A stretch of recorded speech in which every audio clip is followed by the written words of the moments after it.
Hello? What's up, Jake? What's up, Josh? Had a question about leg entanglements. And man, I have a lot of trouble when if I'm in a lot of these games that we're playing, we're starting like double seated in some kind of entanglement. Mm, Like yesterday I was doing 50-50. And my opponent, the defender's job is to stand up and like disconnect or stand up and remain on top for like 3 seconds without hands on the mat or hips on the mat.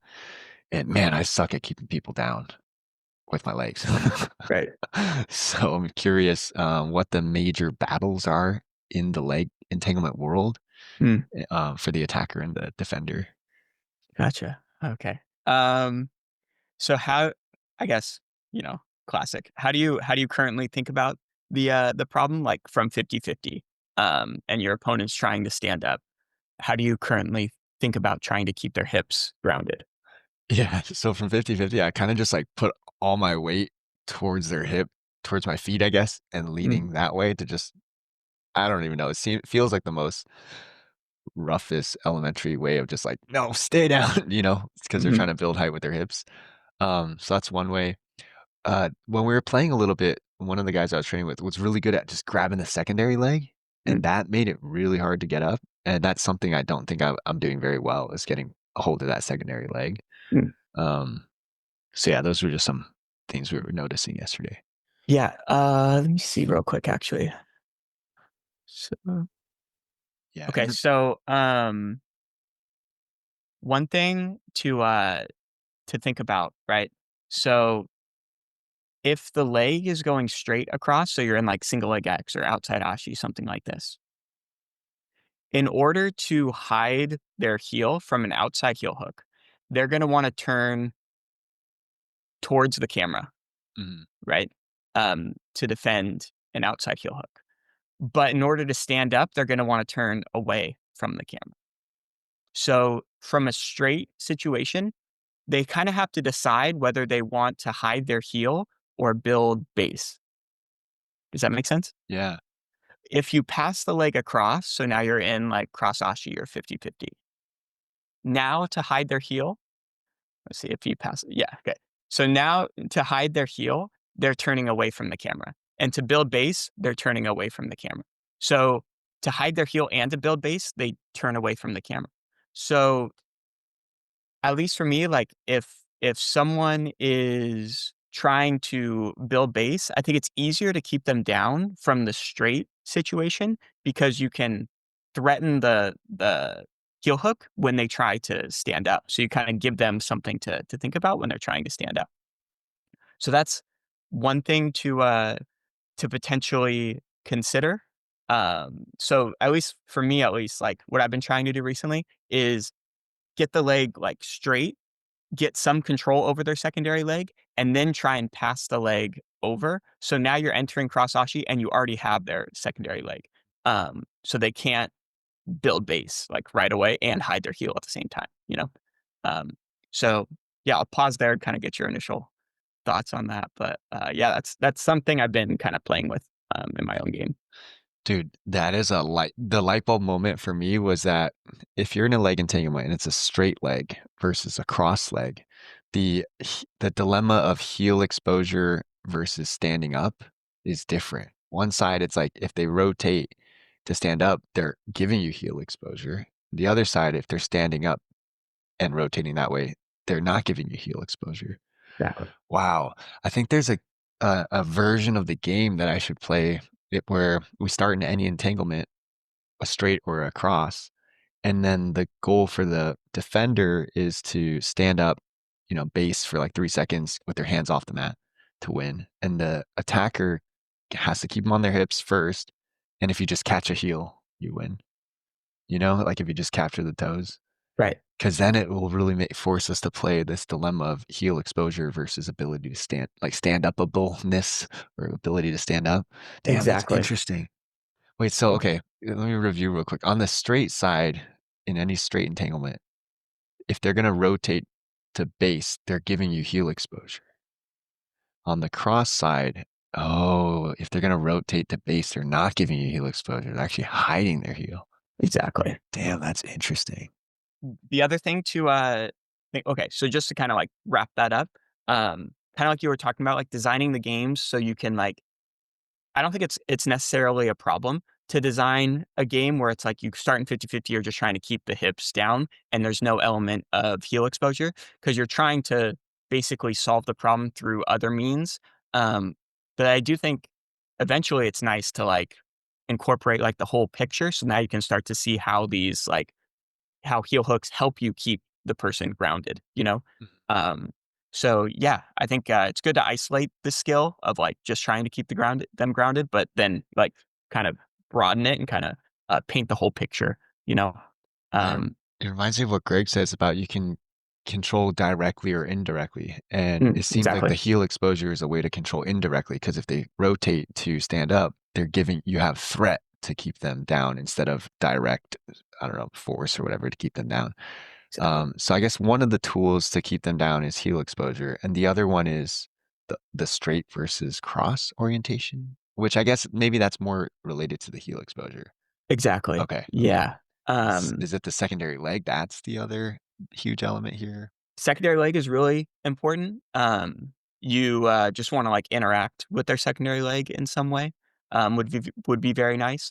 And from what I've kind of like seen and experienced from the cross leg position, um, it seems to be easier, especially from like a 50-50 type position where your feet are on the outside.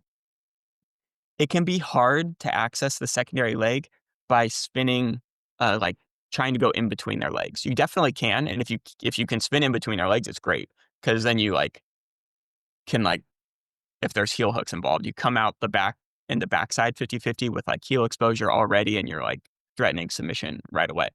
Um, but I think that tends to be harder than going around towards their back. So yeah, like the way I've tried to think about it at least is if I pass the leg over, it's probably going to be easier for me because when I'm trying to spin towards their secondary leg, their primary leg is kind of blocking my rotation, especially if they're like extending it into my armpit. And now I can't really spin to the inside very well. But it's easier for me to spin the other way and go around towards their back. So generally, your access to the secondary leg when you're in the cross leg position is going to be like more rotation towards the back to get to their secondary leg. Whereas from the straight situation, it's going to be more, rotating towards the center to try and get their secondary leg. Oh, interesting. Dude, I forgot about the back exposure. Oh man, that's Yeah. another whole area of indirect control is like the threat to the back. Right. The internal versus external rotation, pretty much, to get to the secondary leg, I think is a good, like, dilemma to play. And yeah, just like, I think you can do both, right? It just for me at least, it tends to be more successful going towards the back from the cross leg, especially 50-50, as opposed to going towards the center. And that doesn't mean you can't threaten the center to get them to like, back step a few times to like prevent the internal one. And then you set you up for like a good external rotation to go around towards the back to get their secondary leg. You play them off of each other, but I think the success tends to be more going towards the back from the cross leg position. Huh. For these internal versus external rotation movements, is it kind of like inversion-esque, or is it more like gator roll off your head type of movements? Yeah, actually, maybe it'd be cool to see some examples. Yeah, let me try and find one. Or like, you know how you have someone's heel and then they start spinning and then you're spinning with them? Is it kind of like that kind of rotation? Um, have you heard of 70-30 before? No, I've heard of 80-20. Yeah, yeah. It's It's a problem. jujitsu. It's more of just like this type of thing where you're just kind of like grabbing their leg Huh. like this um from like 50-50. So like basically instead of being on this hip here, you Yeah. turn to your other hip and now you're just trying to grab their secondary leg. Yeah. Um So you're basically just using rotation in any way to get access to the secondary leg. And in yeah, you the see that? cross, yeah, yeah. In the Yeah. cross versus straight orientation, there's just a different way to rotate. Yeah, Yeah, yeah. exactly. Um Damn, that's interesting. Huh, that could be a whole game in itself. You start in any cross leg entanglement, and your goal is to get to the secondary leg, and their goal is to like disconnect. Yeah. And then you can do the straight orientations, and your goal is to get to the secondary leg, and their Yeah, goal this is to disconnect. is actually pretty sweet. So you can see he starts in 50-50, but he just kind of posts the leg up, taking it off the ground. So it puts all the weight on this far leg. So now he can't take the knee off the ground, right? Okay. And then he switches to his other hip, Mhm. goes around, grabs the second leg, and now he goes into his leg Dang, with entanglement the and then uses the secondary rest of it. leg, and then oh man, that's cool. Yeah, pretty slick. Yeah. But that's the idea, I think. Like, work around towards the back to get to the secondary leg. Is generally like a good strategy. One of the guys that we were working with yesterday, he was so good at attack. Like we had a primary leg that he was attacking, and then I would start to get up. He'd put me on my hands, attach to the secondary leg, and then transition to where the secondary leg became the primary leg. Like Mm, I would free the primary leg, but then all of a sudden he's attached to the other leg, and then he's nice. attacking the leg I just freed. And yeah, that was an interesting skill in itself. It seemed is Mhm. being able to stay attached. Yeah, I've been trying to play this type of game. Like Greg, I think, um, definitely inspired it in my mind, and I think, like, have you seen those games he was playing with B Team where it's like your goal is to get one leg across, and then you gotta switch to the second leg and then get that leg across? So, the way I've been playing it with my students is like, let's say you start in single leg X. You have to get that leg across, and then you have to, um, get the second leg across. You can get the second leg across without letting go of the primary leg. So let's say you start in single leg X, pass the leg over, throw your feet to the inside. So now you're in cross Ashi. Then you go and get the secondary leg, and then you pull that secondary leg across. So you now have both legs controlled with both legs across. You win the game. But the other way to win would be you start in single leg X, you pass the leg over, you throw your feet to the inside. They free their primary leg, but then you connect to their secondary leg and then pass the secondary leg across. So basically, it's kinda teaching the skill of, like, if you keep the primary leg and bring the secondary leg across, you're gonna be in great position to get heel exposure when we do start introducing heel hooks. But even if you are not able to maintain control of the primary leg, just by attaching to the secondary leg and then passing it across, you're already threatening your leg attacks on the secondary leg. So it's just, like, chaining attacks together. And I think this is a good way to, like, develop that skill of just being, like, sticky and constantly in offensive cycles when attacking the legs. Yeah. Damn. So from the defender's perspective, let's say someone's in on the legs, you're both double seated. Your primary routes of defense or countering is, I guess you can find heel exposure somehow and threaten. You can stand up and disconnect, or you can take their back. Um, Or I would say that the third one, instead of taking their back, is you can use your secondary leg to build base, or you can use your secondary leg to like pummel inside or like pummel to their hamstring to help free your knee. So basically the back take comes after you free your knee. So you can free your knee by building base, or you can free your knee by using your secondary leg to push off of them or pummel inside. However you free your knee, um, you do it through the use of your secondary leg generally, you know? Um, or I guess counter leg lock stuff. Um, but yeah, that's kind of the way I would view it from a defensive perspective is how am I gonna use my secondary leg, um, to help free my primary leg? Am I gonna use it to build base, or am I gonna use it to, like, pummel? yeah. Yeah. Interesting. So yeah, you use your secondary leg to pummel to free your knee, and once your knee's free, you can maybe attack their knee and enter some advantageous leg position. Or once you free your knee, you can start to build base, disconnect, start passing, start getting on top.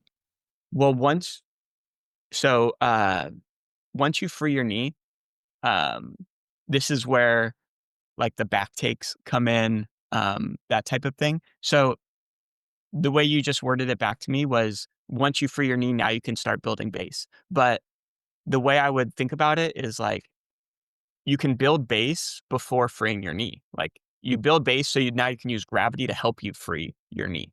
Um, so yeah, that's kind of the only modification I would make to the way you just rephrase that to me. Yeah. Gotcha. Yeah, because I think about that 50-50 position. You start standing up, and then you can smash them into that leg drag position Hmm. almost.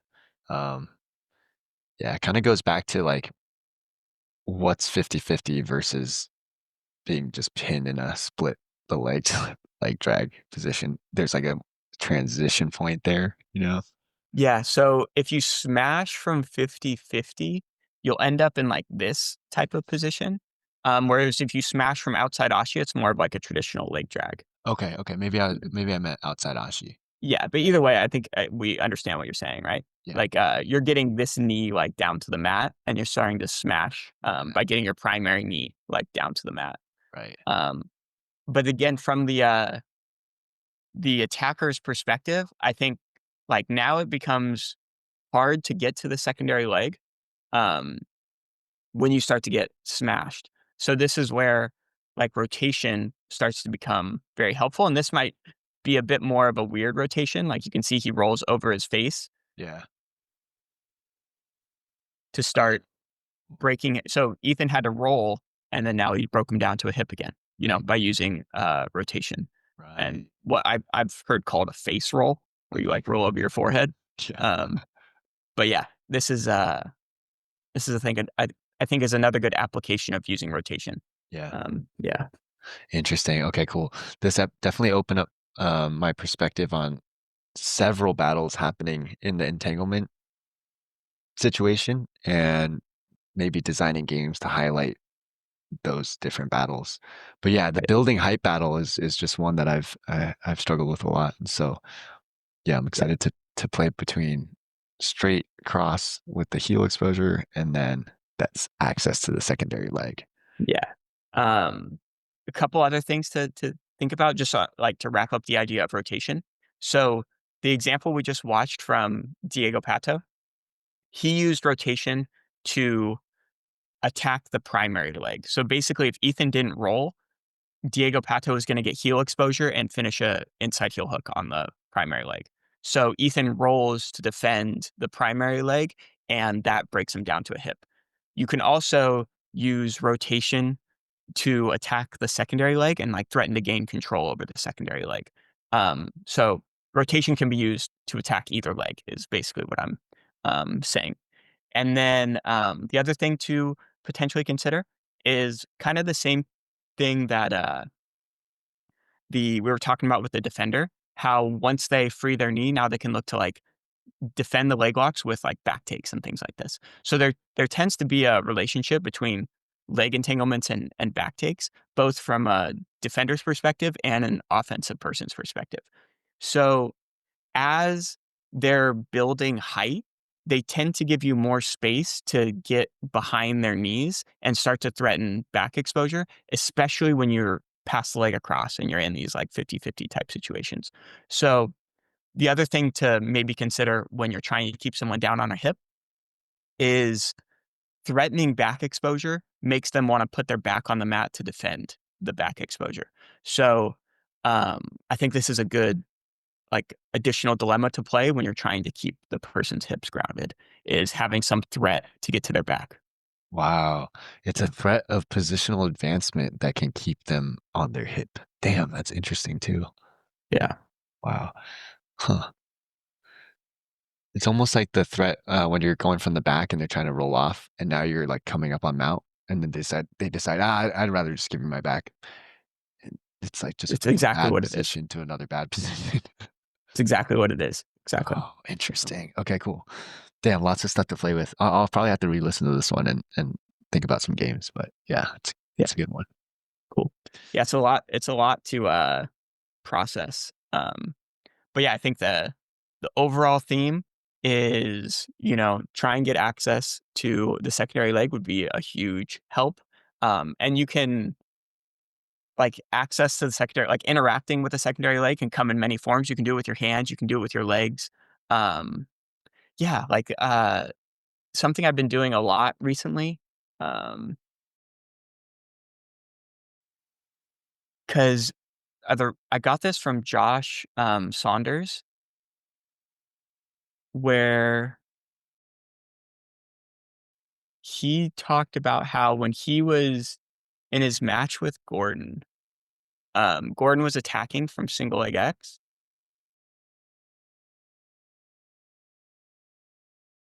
and Gordon stepped on his secondary leg like this. And basically, Josh said he was like trying to build height, but Gordon basically took his hips off the mat by stepping on this leg. So all of his weight's on this leg, and it became very hard for Josh to build height.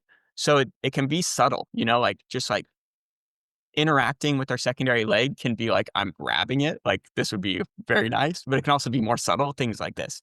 Um, so yeah, I think as you study more like film or just get inspiration from other people on how to do it, you'll have more like tools in your toolkit to interact with secondary leg.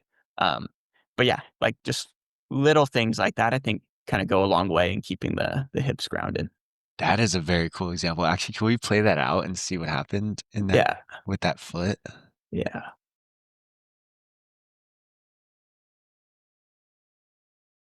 Oh, yeah, I didn't realize that's what the A1, A2 position is. All I saw there was like the big thing I saw was Gordon keeping his hand on the foot, and if their foot can't build height, like there's no way they're gonna get the hips. And then he just reinforced it with his own weight and on the guy's hip.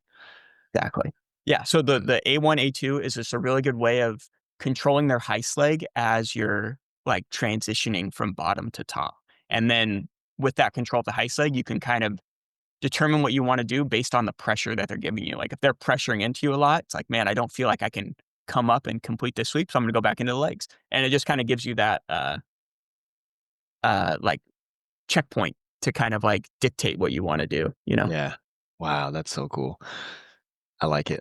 A lot of rabbit holes here. So yeah, it's cool to think about these leg entanglements and try to simplify them a little bit in terms of like straight leg versus cross leg orientation, and then heel exposure, height, back exposure, and rotation to kind of go from each. So it's Yeah, not doesn't have to be too crazy, even though it can seem intimidating. yeah. But yeah, very Yeah, cool. and maybe the way to think about this would be, like, when you're trying to play the game, maybe you focus on, like, "I'm just gonna try and use rotation as much as possible in this, like, today when we're playing this game." And then in the next, day, you're like, we're gonna introduce heel hooks, and I'm just gonna constantly be looking to, like, threaten heel hooks." And then maybe you say, like, "I'm constantly gonna be looking to, like, take the back, and try and use that to keep them grounded." Um and then, try and paint the whole picture and like start to play it more freely. But yeah, trying to isolate these given variables that you can use or dilemmas you can create to keep them grounded might be the way to develop the skill. But I don't really know. I suck at jujitsu, so yeah. I like Mm. it though. Those could be objectives of the games. Like those could be Right, tasks of the games. Heel exposure, getting to the bag, building height, standing up. And what's nice about legs is I feel like you can work on it for a long duration and it not be that hard on the body. right. Yeah. So this is one that I feel like is really good in the constraint led approach way where you can do a lot of live work and get really good fast without being tired as much. Yeah, Yeah. yeah. And you talking about making it a task.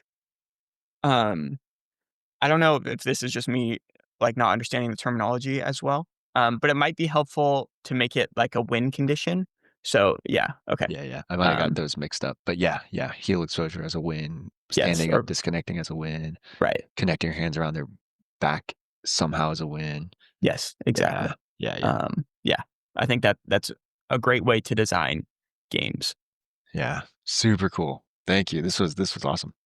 Cool. Right on. Yeah. Good luck. Thank you. Later, Josh. See ya.